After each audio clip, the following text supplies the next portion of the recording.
Hello, this is Patricia again. Today I'd like to talk a little bit about the tarot. Um, for me, the tarot are like 78 friends because I can confide in them and they give me answers.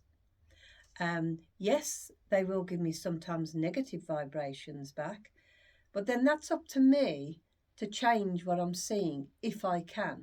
Because there are things in life, as you're aware, that we can change and others that we can't.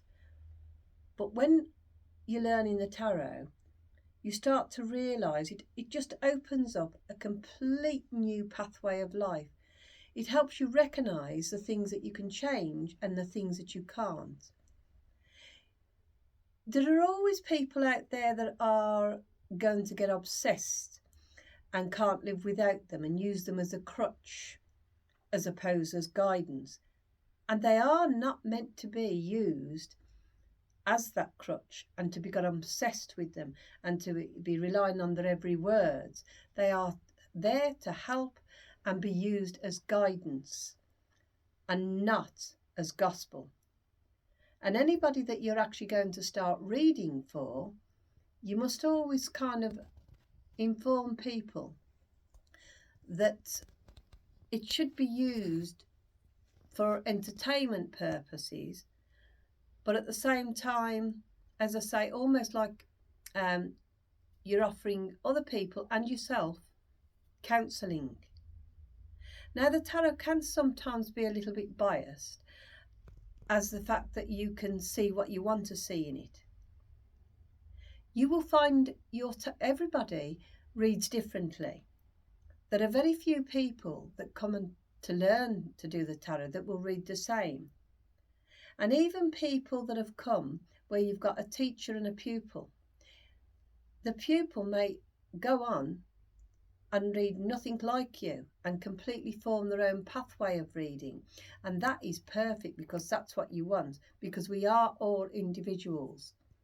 So if you are interested in learning the tarot, remember you always have to respect them as well. You can't sort of just leave them lying around, say like for children to start playing with and things like that.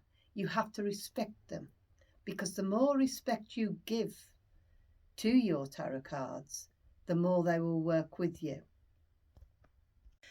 Now, some of the ways of respecting cards, you should always read. I mean, the old traditional method used to be wrapping them in silk. Now, I personally sometimes I'll wrap some of my cards in silk, or it doesn't even have to be silk, but it's got to be something that, you might have handmade something that you want to kind of wrap your cards in. It really doesn't matter, but the old method was raw silk. I personally use a bag, just a simple bag like that. For these cards, I have several packs of cards, and then you can see this box here. I put them in there, and as you can see, I've got some crystals and things on the top, which acts as an extra. It's my way of acting as an extra form of protection. You will choose your own way. And you see, I've got this little box, and I just place my cards inside. As I say, you will have your own way. And there's also ways as well of sort of like when you're about to start reading, some people again may want to do I've got my ways before I start reading of doing a little bit of a cleanse. Everybody will do their own. I won't go into too many details today on what my methods are. Some people as well, after they've done that and after each reading, they'll knock the cards, which is clearing the deck. Others, may just do that.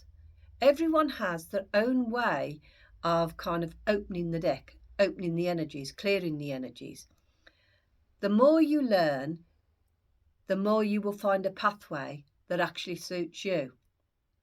And that is completely up to you. There is no right or wrong way. The only thing that I would say is a wrong way is disrespecting them. The cards will become like an extension of your arm, an extension of your thought. They will become something that you class as friends.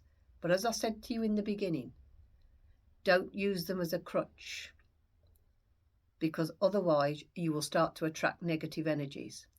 Because energies, positive or negative, there are people in the past that have used the tarot similar to a Ouija board. That's not what you want to do. People have had bad experiences with the tarot, but that's all about disrespecting them.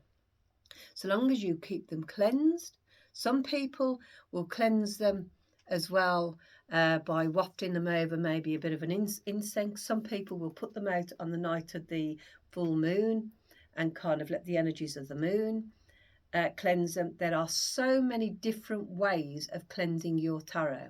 If you feel they are starting to get a bit heavy and you can feel negative energies from them, it's time to cleanse. Just discover a way that suits you. And I would say to you, that's as much as I'm going to tell you about the tarot today, but I have got some courses coming up, both in person and online. For more information, just visit my website or go onto my socials to discover more about me. You can also sort of contact me on 07 830 248 785. Well, that's all I'm going to talk about today. I hope you've enjoyed the video, and don't forget to like and subscribe because it helps me out tremendously. And once again, thank you very much.